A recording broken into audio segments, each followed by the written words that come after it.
अभी और कुछ कहना शेष है?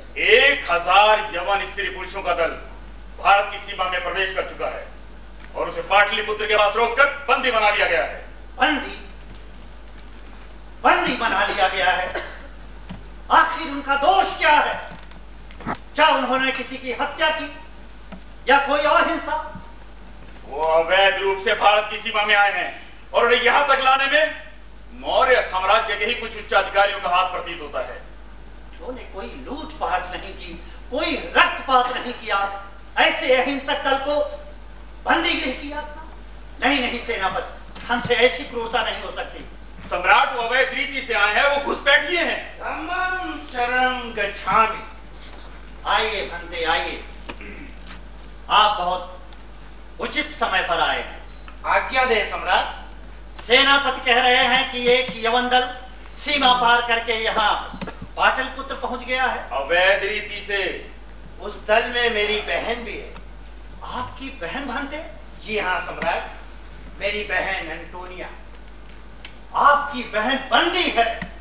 नहीं नहीं, ये तो घोर अनर्थ है। सेनापति, उन्हें मुक्त करना ही होगा। सम्राट के आदेश का पालन होगा। भंते की बहन मुक्त कर दी जाएगी।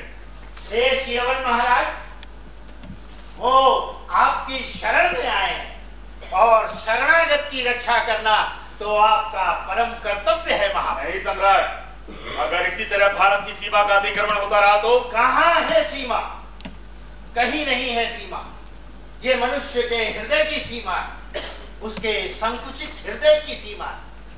धर्म की कोई सीमा नहीं।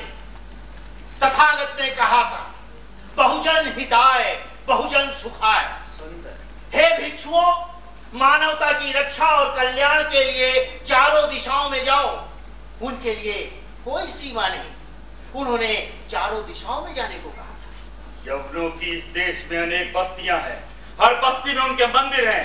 हर सप्ताह वो मंदिरों में मिलने जाते हैं। उन मंदिरों में वो प्रेम, करुणा और अहिंसा का संदेश लेने जाते हैं सेनापति। नहीं, उन मंदिरों में वो इस देश में यवन साम्राज्य स्थापित करने का सपना लेने जाते हैं भंते। ये झूठ है। ये सत्य है और यही है गुप्त सूचना। सम्राट, सेनापति झूठा आरोप लगा रहे हैं। वो भारतीय हैं, वैदिक हैं, इसीलिए हम यवन और बौद्धों से घृणा करते हैं। अगर एक शब्द भी और मुंह से निकाला तो? अहिंसा। मेरे लिए यवन, भारतीय, वैदिक, बौद्ध, ब्राह्मण, शर्मण सब बराबर हैं और इन सब से ऊपर है ये देश, ये साम्राज्य। इस देश की रक्षा सर्वोपरि है और मेरे कर्तव्य में जो भी बाधक बनेगा या मिथ्यारोप लगाएगा उसे मैं नष्ट कर दूंगा। किसी को तुष्ट करने